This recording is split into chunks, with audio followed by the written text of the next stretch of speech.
Okay, we're here now with Meg Viggars to chat about setting. Meg is, after all, a professional volleyball player who is a setter, and although in our other conversations she told me about her nickname, the Swiss Army knife, meaning she could play any position, having knocked around a bit with Meg, she definitely is a setter because she's exceptional at it. So Meg, we had a brief conversation earlier and you said, don't ask me too many tricky questions about setting. But I'm going to. Okay, thanks. And I think that as a backdrop is really, really interesting. So my personal story as a player and a coach around setting, I'm going to use that as context to try and explore it a little bit with you. So when I was a young player, like my junior volleyball career was, I think the best we qualified for the last 8 once, and it was like an annihilation of our team. But I always thought like setting was this like dark art, real mystery. I had no idea how it worked or anything like that. And then I started to build in some simple principles as a coach.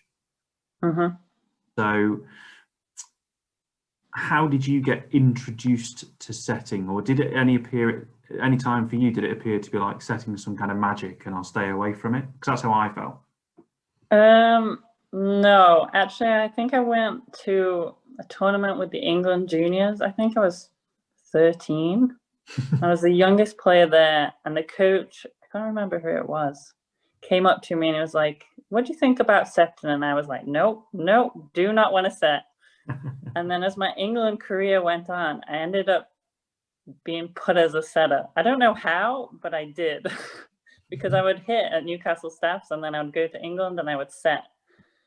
And eventually it just became what I did. I don't know where it happened or how it happened, but yeah, now I'm a setter. When you first got put in that position, were you like, well, what do I do? No, I just set the ball. That's all I did. So you looked, I guess you got your hands up and you just delivered. Yeah, I guess because I'd watched the game and I knew about it, like I knew what to do. But in my head, I just set. That's all I did.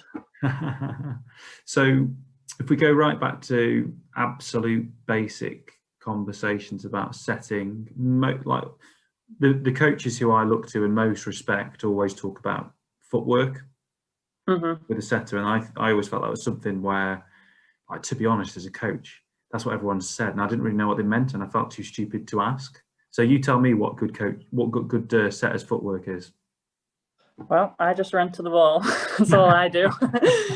But I mean, it's basically, in my opinion, it's getting your feet under the ball, because you can still get your hands there, but it'll be too far away from you. So you need to get your feet under the ball so that you're able to deliver that good set. But no particular, I was chatting to Rupert about this last week, and he kind of said what he always got taught was right foot to get round the ball and then left and right.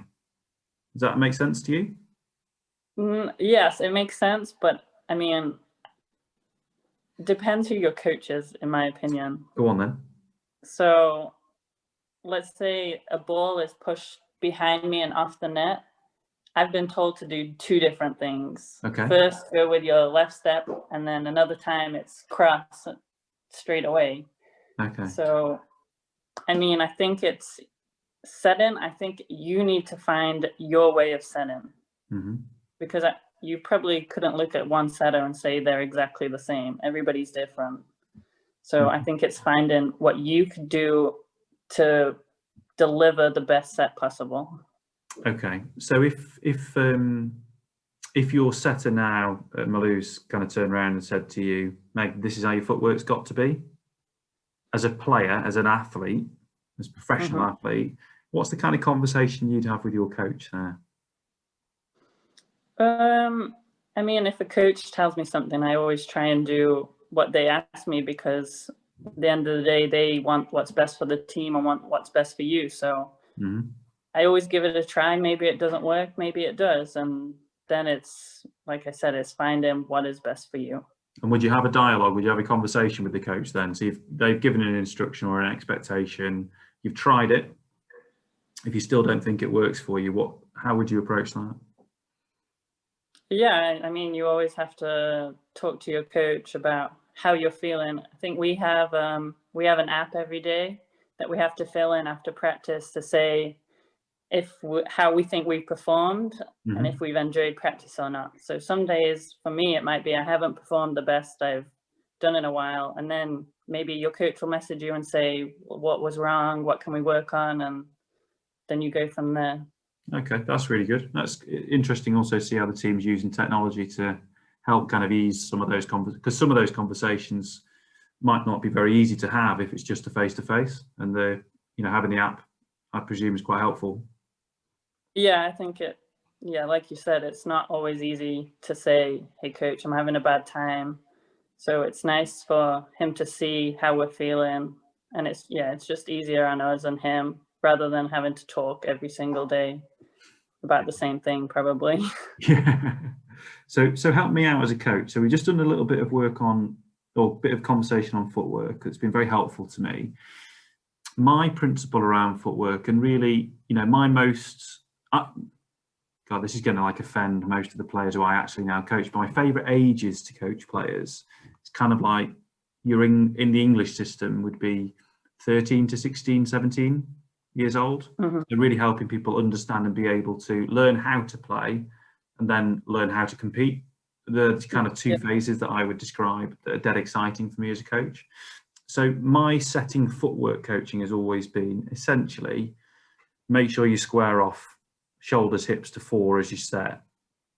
Try to set as your right foot is planting or your right foot is forward, because that means that your right shoulder is going to be pronounced towards the net. So, because if your left was, then you'd volley the ball over the net to the other side. That's as far as I've ever really gone. Is that okay? I mean, yes, for that level, I would say it's okay. I mean, as you get higher and higher, it's probably different to say, because obviously now people set with one leg, we jump set in from really far away, so yeah, for the level of 13 to 16, I would say that's correct. Okay, so how would I then, if I hired in this amazing setting coach from the French leagues called Meg Viggars to then progress those setters, what would you do with them at that point? So if they're all doing what I've asked, how would you make them better? I mean, first off, I would try and get them to start jumping setting, because then you can play at a faster, probably higher level, and so yeah, get your feet to the ball and jump, but it's also about the timing of the jump. Yeah. Because if you mistime it, then your hands and your body are doing different things, so it's quite hard to set. But yeah, and then the next step would probably be sending off one foot, because you can get somewhere and then suddenly turn, and it goes a lot faster. So it's using the motion of the body to generate more speed into the ball as well. Yeah, okay. Correct. And when you say when you talk about jump setting, you said get your feet to the ball. My interpretation of that would be ball's flying through the air and you're expecting it to go to a certain point. Your aim is to contact it at the highest point that you can. So you've got to do some equation in your brain to say, well, my feet have got to get under that point and I've got to be able to jump at that place. And that's a very quick microsecond calculation. Is that what you mean?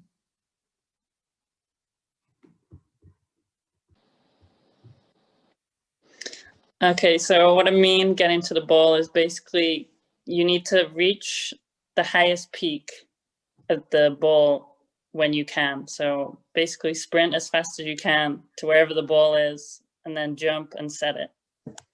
Simple as that. I mean, it sounds simple, yeah.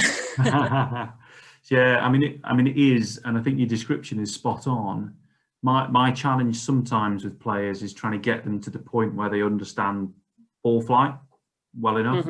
And it also then starts to challenge passes on putting enough peak on the ball as well. But they're a different story, and I'm talking to Bradders and Shenton about passing. So at some point I should get you and Bradders and Shenton, Rupert, all together to talk about passing and setting together.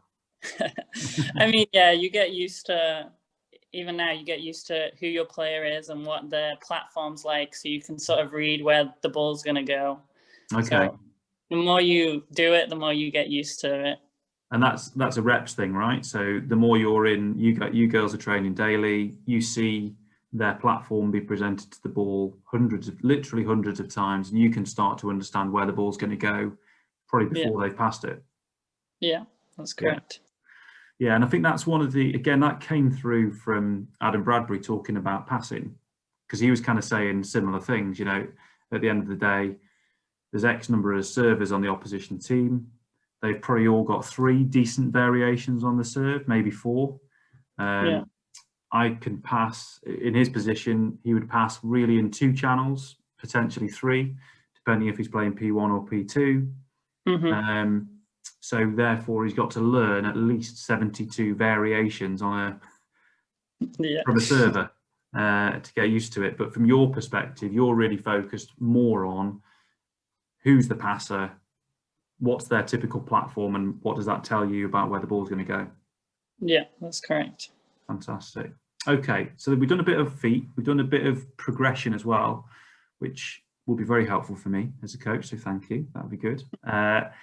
What about hands?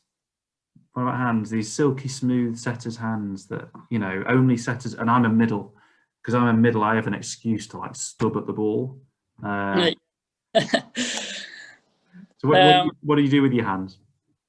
Me, I think it's always finish into your target, and you want to get your hands basically to do the exact same thing, because if one hand's going that way, the other one's going that way, like the ball's gonna spin. So yeah, that's basically all that I was taught, really. Okay, and so 2 things then on that, because I had a good chat with Rupert, and you know, I was lucky to be Rupert's coach for one of his coaches for the first 7 or 8 years of his volleyball career. And I'm quite big on thumbs being involved, particularly again for younger setters. And he's not. He says, "Well, I'm not particularly thummy." Where are you on the thumbs picture? I would say I'm very thummy. I like that where you hold it, and then as the middles come in, the middle jumps, and they think the block's going to think you're going to set the middle, whereas you're holding it too long, and then you just fly it out to the outside. And hopefully the aim of that is to get 0 blocks, which happens a few times. But yeah, no, I think the thumbs, it depends what kind of set you're going to do, in my opinion. I think I've had setters where coaches even, they will get you to set with just 2 fingers. And I've had a coach who's just get me to set with 1 finger. Wow. So yeah, I mean, there's different types of sets. So. And do you get pinky contact on the ball? I think a pitcher would say I do, but I don't feel it. You don't feel it. And it's funny with the kind of 12, 13-year-old girls that I'm coaching at the moment, you know, I'm really trying to help them explore the different senses as they're handling the ball, and thinking about, you know, on a decent volley, you don't really hear it. You don't see it spinning, and you feel it. You really do feel it on your fingerprints. Yeah, I mean, some days I'm like, these are not my hands. Like, what are you doing? Like, so yeah, you can feel like the whole ball in you, and it just goes out smoothly. That's when you know you're having a good day. Yeah, absolutely. And one of the other things that Rio said about, was just the value of reps. Even if it's reps where you're focusing on one brick on the wall and you're just volleying and volleying and volleying and trying to be accurate. Yeah, you need millions of reps if you want to be a setter. You couldn't just walk into the gym and be a setter. You've got to continually do it, because repetition is what gets you the same set every single time. That's why when we practice, we set into a hoop, because that's what we want to aim for, is that set every single time. Absolutely. You said a really interesting thing before. So your dream set that you described before was essentially this proposition that you want to hold the middle. Your job is to look out the outside of your right eye through the net of the opposition middle blocker and make at least them jump with your middle. Is that your kind of base level as a setter? Yeah, well, your aim as a setter is to get the least amount of blockers you can for the hitter, because then it's easier to score. So if you can hold that middle, then they have no idea which way the ball is going to go. So how do you learn to get your right eye to point over there and your left eye to still look at the ball? I mean, I've done a lot of drills where a coach will be pointing and you have to set the other way, or a coach will be putting fingers up, like, and you have to say the number. Yeah. There's a lot of ways to do it, but I think for me, sometimes it's not as important to look at the middle blocker. I think because sometimes you just got to set the best player in that moment. If you want to win a game anyway, you got to set the best player who's going to score. Yeah. And quite often, I think, because we as coaches try to teach setters a level of competence setting to different zones along the net, different hitters, we quite often see setters fall into a trap, as I would see it, of trying to generate variety in their setting, rather than, if someone's hot, just keep setting them because they're going to kill the ball. Yeah. How do you feel about that stuff? I mean, I'm a competitor and I want to win. And if somebody's going to score me 30 points a game, like, I'm going to set them. I don't care if everybody else hates me on the court. That's who I'm going to set. But that's also me. If I can be an attacker too, and I can dump. So I was going to say, that's what I was going to say. So you're what height are you? I'm 6 foot. Yeah, you're 6 foot. So you're what, about 183, something like that, maybe 184 in your trainers. Yeah. I mean, I always add that little bit on, personally. So you're about 2 centimeters taller than me. Women's height net, you've got a reasonable competitive advantage, but I wouldn't imagine you're super tall at the level you're playing at. No, but I'm tall for a setter, I'd say. Yeah. So you've got a good attacking weapon there, because you also are you left-handed or right-handed? I'm both-handed. Okay, go on. And you're smart. I'm only really saying that, everyone, because Meg's footwork is left-handed and she hits right-handed. Yeah, so I hit with my left hand, but I hit with my right, but I'm naturally left-handed. So. And that's the only thing we've got in common. Yes, I guess so. But I've got right-handed footwork. So there we go. But you were if you were in a game then, and you knew the opposition 4 players were short or their middles were indisciplined, would you just go second touch, second touch, second touch, and just keep throwing it down? Yeah, I love doing second touch. I'd love to see a game like that. Yeah, one of my coaches once said to me, if you're going to do second touch, you have to score. Yeah. So that's been my principle this whole time. I've got to score if I'm going to do second touch. Yeah. And you got coached a bit by Craig Hanford, didn't you, when you were at the academy at Loughborough? Yeah. Yes. And I worked very closely with Craig in my younger days as a coach, and he used to talk a lot about doing 2 things in the first 5 or 6 rallies of the game. One was to enable the setter to drop in a second touch, and the other was you had to get the middle away in those first few points, because then you could then start to choose whatever you wanted to do as a setter. Yeah, probably the same. I've always been taught to, one, establish the middle first, and try and do something different. So their side, their blockers are already guessing what you're going to do the first few points. Yeah. And as a setter, how much involvement do you like to get into in defense? Yeah, I love defense. Not line defense. I hate that. Yeah, no. I think I'm always also free balls. I always get told off for taking them just because I'm so used to being there normally. Yeah. But yeah, I think as a setter now, you have to be able to defense. Yeah. Absolutely. I mean, I think the game's changed quite significantly in that regard over the last 15, 20 years or so. Yeah, even opposites now, they have to be able to defend. Before, opposites were just the player who would hit it really hard, but now they have to defense. Yeah, and they don't, until they introduce a second libero, they're going to have to, aren't they? Yeah. Okay, so to wrap up this conversation, Meg, I'm going to challenge you to think of 3 top tips for any setter who's looking to get better in the game. My top tip always is remember you're an attacker. Like, you can cause points too, so always do that. I think my second would be always get a peek to the ball. You want to give your hitters the best option to hit. So make sure that peak is always there so that they can get their feet to it so that they can hit as hard as they can. And then my last one would probably be, yeah, make sure your hands are doing the same thing so the ball is clean when it comes out. Perfect. And well, I'm so pleased because the third one is something I always say, so I feel pretty good about that. Ready? When lockdown is over, I'll be preaching loud and clear to all the young players who I'm working with. Okay. Meg, it's been such a pleasure to see you. And when you're back, I'm going to do two things. One, definitely going to drag you in to do a little bit of work with some of the girls and some of the boys, if you can. I know your time will be tight when you're home. And the second, of course, is, unfortunately for you, I will always insist on being your beach partner.